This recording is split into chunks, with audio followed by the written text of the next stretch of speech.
DC the beat man. So epic.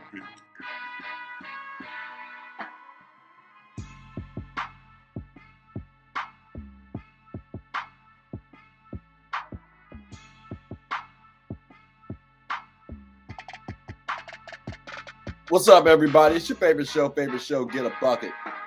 I'm your host, Train, as usual. Hope you're all having a wonderful, wonderful day. And as you can see, we got my man Xavier here. Xavier, how's everything with you, boss? Everything going good out here in the A. It's a little gloomy outside, but it's still a beautiful day. Grateful.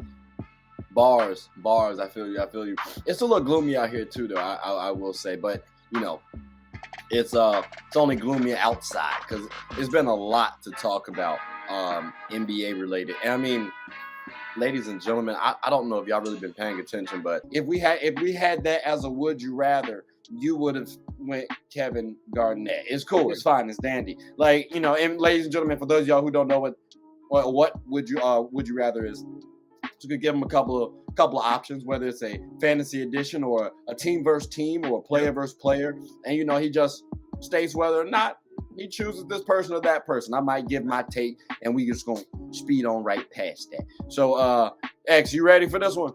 Ready for that shit. Bet. It's the player versus player one, ladies and gentlemen.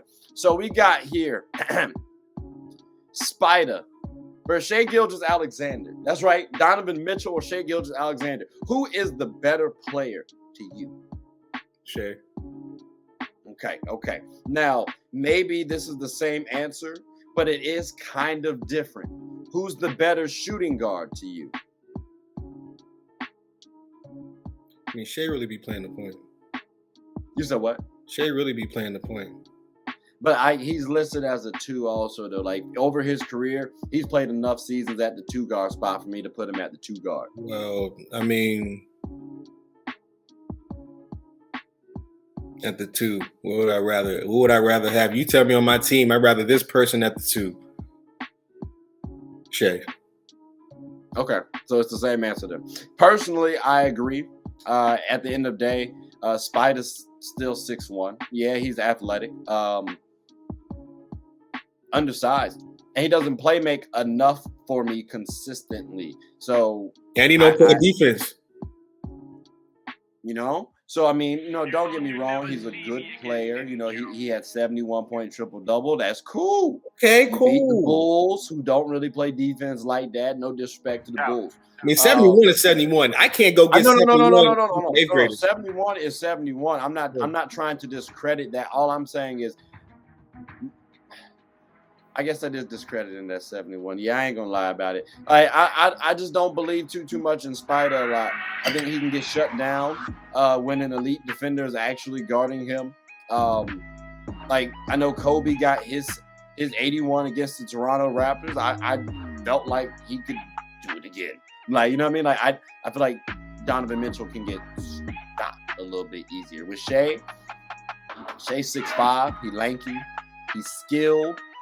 He's a 3-level scorer, although he's not the best 3-point shooter, but he's still respectable. He's still respectable at the 3 level, at the 3 ball. The Tracy is solid, you know what I mean? And then the defense, that's where the differentiator is.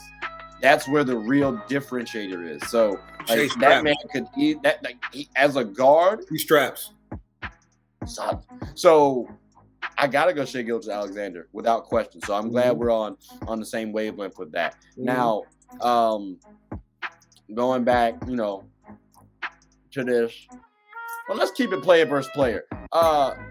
These two are quite similar. I think you might be interested in this, although I kind of already know who you're gonna go. Bron or Jokic? Not career, by the way. We just talking about right now. In time. Right now, today, Bron. Right now. That's crazy. Today. Last night. Tomorrow.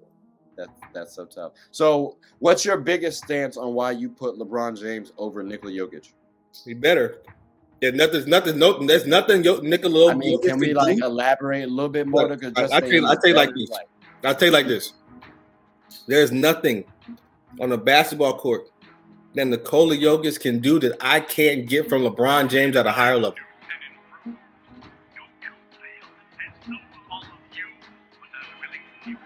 naturally rebounding. Wait a minute. You're right. Rebounding. I don't even know about that. Because if Bron really felt like going to go get, I mean, the nigga averaged 8 rebounds, maybe 9. So I would say if he really wanted to go get double-digit rebounds, he could do that shit. But naturally, I'll give it to Jokic. Are we gonna act like this 6'11"? I'll give it to Jokic. He's 7 feet. I don't know why they keep calling him 6'11". And to be honest with you, because he is a mismatch himself, I think the passing is a wash. It's not. So enlighten me as to why you think the passing is not a wash. Because again, hold on. You just tried to say, oh, you just gave Bron credit because he averages like 8 rebounds, right, in the rebounding department. Yeah, I was saying Jokic averages how many assists? Oh, he probably averages about 9. So if we're saying, and Bron is at, but you think that's the thing? That's the thing about it. That ain't got nothing to do with Bron's vision, passing ability, none of that shit. That has to do with his teammates hitting shots. And LeBron, you watch Laker games, he's getting niggas open shots, and we ain't hitting that shit. We ain't hitting that shit. So we're saying, just for the record, that Jokic, his vision. So his assist isn't because of his vision; it's because of his teammates knocking down. No, I'm trying to say it's not that for the situation with LeBron and Jokic. It's not even about vision and passing ability. It right at this point in time, it's about are your teammates hitting shots? We aren't hitting shots. I'm pretty sure Nikola Jokic is at least 2 assists ahead of LeBron right now. It's strictly because we're not hitting shots. It's not LeBron's creating the same plays. He's getting people the same open shots. Either hit them or you don't. We've been hitting them lately. That's why his assist numbers have been up. But when the season began, this nigga was running off 3-4 assists in a game. That's never been him. Like that's. I'm taking Nikola Jokic point in time. He's taller. As of right now, LeBron James has lost a step compared to what we've seen, right? I can't tell. You can't tell? Okay. I mean, I can't tell. That's cool. Like, you don't think the man has gone down a little bit? I don't see how we haven't, just because his stats. No, not even stats. I mean, I think like he's not playing defense consistently like he did, and even back then he wasn't playing defense as consistently. You know what I'm saying? Because he was trying to do. Do that, because his prowess on the defensive. When he stopped making first team on defense, that was when he went back to Cleveland. That's when he was like, all right, I got to carry the load. I got to take it back from somewhere, and it was on the defensive end. I'll give you that on defense. But what else? Maybe a tad in athleticism. I don't even know about that. He's still yamming on niggas, still getting his head at the rim. My boy. And I'm not trying to peg it like, oh, LeBron James is washed. No, LeBron James is still in my top 10. I mean, like, be at the NBA rankings, LeBron James is number 7 or 8. I can't remember which one I had him at. That's cool. But that's not a knock at all, because there are a lot of quality talent, younger players. Yeah, that's why exactly why I said I that's why I stressed the point in time part, because again, you're talking about the back-to-back, whether you agree or disagree. At least he's an MVP. Yeah, for sure. You know what I'm saying? Like Joker. And I gotta lead, like, especially he's been leading his team better. Okay, cool. I hear you. The Lakers are not playing, or we're not playing as well as the Nuggets. I still look at LeBron James for part of that reason, because let's not forget, we could have had DeMar DeRozan instead of who? Russell Westbrook. And who was pro Russell Westbrook over DeMar DeRozan? LeBron James. That's been documented. So unless we've been lied to, we all fucked up. That's part of his problem. So I can't give him that excuse, my boy. So we ain't giving them an excuse for Russ. What about everybody else? Everybody else is a pro. You got to make those shots. You got a job. You're getting paid. I understand. LeBron, they fucked up with Russ. I understand LeBron may have thought at the time he was Houdini and he could win with anybody, but he was fucking wrong. Bringing in Russell Westbrook and not bringing in DeMar DeRozan, plus another player like a Buddy Hield who might be able to shoot the ball. Yeah, but us not getting Buddy Hield is not his fault. I do believe it's partly to blame. Like again, if you Russell Westbrook makes more than DeMar DeRozan. If I get DeMar DeRozan, I have a little wiggle room to get another player and I might be able to bring in a shooter. So again, if I'm getting Russell Westbrook who does not shoot the ball, if this was Kyrie Irving making $40 million, I would be okay. Because Kyrie Irving can make the 3-ball. This was Steph Curry. This was Damian Lillard. I hear you. This was Russell Westbrook, who was never known as a shooter. So to say that LeBron James did not make his team, or to that's say the thing. It wasn't about Russell shooting. Part two. Okay, he had say-so on Russell Westbrook. I guess he's going to get his feet held to the fire for that. That's cool. But it wasn't. Getting Russ wasn't about his shooting. They wanted to get Russ for a playmaker to be on the court when LeBron was not. And this man had just come off the Wizards season averaging a strong triple-double. He played well. I can understand the mindset thinking of that at the time. I have not been able to agree with LeBron James stands really ever, but definitely this week. So we will move on. This week? No. Wait, all right. No, not with you. Like one of my homeboys is a LeBron James fan too. And I swear to you, bro, like anything I mention about my team, I'm hating on LeBron James apparently. So it's like I can't win with y'all. I swear I can't. And I'm not saying that's what you're saying. I'm saying I can't win with y'all. It's just so tough. I'm objective about the shit. You feel me? I don't know. No. Something we both can be objective about. Well, I might have a little bias actually on this one. I can't hold you. Who's gonna win this matchup? Now I'm gonna be honest with you. Suns versus Mavs.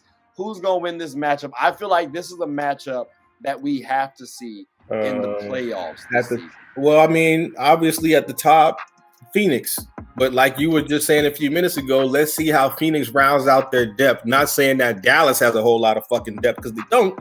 But then let's just see how Phoenix rounds out their roster. But at the top, it's 4-on-2. I mean, Luka and Kyrie. Luka gonna get his buckets. Kyrie gonna get his buckets. It is what it is. So, but you said something interesting, right? You said the depth for the Nets isn't as good as the depth. I mean, the Mavs isn't as good as the depth for the Suns. I'm not saying it's not as good. I'm not saying that it's not as good as the Suns. I'm just saying it's not that great. Their depth is not that great, which is why they were so desperate to go get Kyrie, because they're saying every time Luka goes to the bench, it's hell. So I think also too, Spencer Dinwiddie isn't as good of a. I mean, don't get me wrong, he's a good talent, but they need a second option, and Spencer Dinwiddie isn't really that second option. Like he's a player who I think is a quality sixth man of the year to like a step and a half above Monte Morris. You feel me? Like he's a good player. I just don't think he's what you need. Like Jalen Brunson is better than Spencer Dinwiddie, and it showed. Like you need a quality player who will force Luka off the ball. And I actually like this matchup or this pairing for Luka, because if there's anybody who's like, all right, this guy can score his ass off, it is Kyrie Irving. I gotta respect Kyrie. And if Luka cannot respect Kyrie Irving, that's gonna tell me something for the future. So that's what I'm looking to see. Because if that respect factor, if that chemistry can actually manifest and blossom, I'm not going to lie to you, they might be able to beat the Suns. Because, yes, Kevin Durant is stout, but, like, they still have to defend Luka Doncic as well. Like, the Mavs have to defend. But, like, if I list off their team, like, if I'm not mistaken, they still have Christian Wood. They still have Powell. They still have JaVale McGee. They still have Kleber. And I believe they have Markieff Morris. You also got Jaden Hardy, Josh Green. Like, that's not a bad team. Like I said, Dallas Tim Hardaway Jr. Like Dallas Reggie could be a problem. They could be a problem. But like I said, at the top still, it's still Phoenix. Like I said, the depth, how Phoenix rounds out their roster will determine that matchup. Like, okay, let me ask you this then, all right? Because like I'm in on FanDuel. I was winning for a good little second. I'm still him, ladies and gentlemen. I'm still him. But I did hit a little drought. Like when you lose because Jaylen Brown gets hit in the face by his own teammate, and then his own teammate can't hit 20. Like, what are we doing? You know what I mean? But let's go to this one. Let's go to this one. No, I'm sorry. If you on FanDuel, Put money on one of those teams, Suns or Mavs.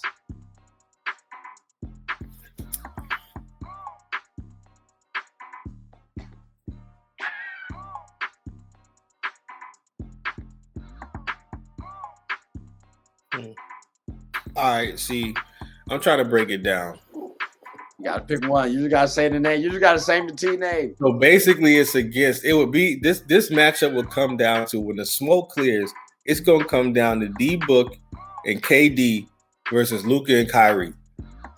Who can outscore who as a duo? And that's a fantasy edition right there. And I'm really thinking in a 7-game series, game for game. All right, Luka. Let's say, for example, Luka and KD gonna cancel each other out. That's 35 points a piece per game in a series. So we gonna cancel them two out. It comes down to D-Book and Kyrie. The only reason I would roll with D-Book is because he's 6'6". Okay, so you going with D-Book because no, I say that's the only reason I would. He's not 6'6". He's like 6'4", 6'5". Like, don't do that. He ain't 6'4". He like average height, bro. Like for the shooting guards. Like, don't get me wrong, D-Book good size, good solid, but like he. So when I'm thinking in terms of scoring, right? I think Kyrie's bag is a little bit better than D-Book. That's why I said that. If I'm saying Luka and KD are gonna wash each other out, and I got to bet on Kyrie versus D-Book scoring wise, I think Kyrie's I think Kyrie's a better scorer. I'm taking Kyrie. Like I said, the only reason I would even consider D-Book is because he's taller. But going to go get a bucket. Okay, so you go Mavs. So you're going Mavs. If it comes down to how I think it's going to come down, depth being equal, Dallas could upset them niggas, bro. Because if it comes down to can y'all stop Kyrie and Luka, the answer is fucking no. Because who the fuck is CP3 finna guard? And it's gonna be a little tough to see who he guards. It ain't like D-Book is a strapper. It's like D-Book can go get you 40, but his man got 35. So it ain't like. Yeah, no, it's gonna.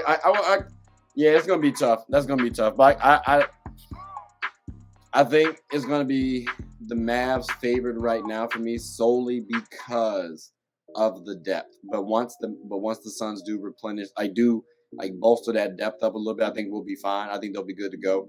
But point in time, as of when the trade occurred, I think the Mavs would upset the Suns. So, and that's very upsetting because I want one for Chris Paul so badly. I really, truly do, bro. I really, truly do. But X, I greatly appreciate this, my boy. This was a good episode, man. Definitely gotta have you back on the show. Real quick. This man always be leaving, bro. I swear he really be acting like LeBron James. Bro. Like it's crazy. It's so crazy. I be traveling. What can I say? But I got one rather for you before we go. I got one more. What's up? Embiid or Giannis? Interesting. I was gonna ask you JT or Giannis. I'm going Joel Embiid, and it's because I knew you was gonna say Joel Embiid. Let me hear why. Yeah. So if you're talking about longevity wise, I'm going Giannis. If you're talking about like point in time, Joel Embiid. He's more skilled. He's as dominant, if not more. He's mobile enough. He's not as fast, but he's just as mobile, just as nimble. He's a hell of a defender. And I mean, I love the energy that he brings. Granted, yes, Giannis can be ferocious. And, you know, sometimes you get that Mamba vibe, like, oh, he's going to will you to the championship. But I think from a skill perspective, Joel Embiid has it. And then when you look at Giannis, or you think dominance, athleticism, well, that's what Joel Embiid has too. Plus skill. You said what? I said plus skill. So it's like I gotta go Joel Embiid personally. The only reason why I don't bank on Joel Embiid is health. That's the only reason why. I knew we was going to agree. I knew we was going to agree. First of all, look, Nikola Jokic got one of Joel Embiid's MVPs in his house, and preferably last year. And this nigga, let me tell you something about Joel Embiid. That's tough. Let me tell you something about Joel Embiid. You mentioned the dominance. I don't even want to talk about that yet. I want to talk about the ease at which this man is out here doing this shit, bro. This shit light work for Joel, bro. I'm talking about light work. The footwork. Well, I mean, we get to see what him and the 76ers do. Because, I mean... Oh, yeah, they got to prove themselves because Giannis is a champion. He ain't got shit to... He playing with house money until he retires. I'm going to be honest with you, he's luckily a champion. Like, he's partly the reason why the Brooklyn Nets broke up. Well, I mean, yeah, but them niggas was out here getting swept. You can't be out here getting swept. No. If Kyrie does not hurt his ankle on Giannis... Oh, yeah, the Nets sweep them. They don't sweep them, but they do. I don't know if Milwaukee gets a game. And go on to beat the Hawks. They might have swept the Hawks, and then after that, they end up beating the Suns. So, ironically, which is the team that he should have beat in the finals. So, who knows? Maybe they end up winning this season. Like that would be interesting to see. But no, yeah, I'm definitely going Joel Embiid over Giannis. I got you. But yeah, like that was good. Always appreciate it, my boy. Like I said, we got to do this again sometime, so we'll definitely get you back on the show. I'm trying to look to get like a solid little forum going where like we have a whole bunch of folks up here. So I'll keep you updated on that. So, ladies and gentlemen, hopefully you'll get to see X again. For sure, I'm here. I'm not traveling too much anymore. Maybe he'll stop being as much of a Bron stan as much as he is. I don't know. We'll see. We'll see if we can cure it. We'll see if we can cure it on Get a Bucket. Anything you want to say before we close up shop? Long live the GOAT and the all-time leading scorer. That's right. Oh, you say and. Got you. So Jordan and Bron, I got you. No. I'm talking about Bron. That's very respectable right there, Xavier. I appreciate you for showing some love to Bron. I'm sorry, to MJ and Bron. Why would I give love to the second best player? No, scratch that. They do. They just don't love Kobe as much. It's so damn disrespectful. That's why I wanted to say at the end of the show, ladies and gentlemen. Kobe may not even be top 10. Hey, cut the camera. Cut the camera off.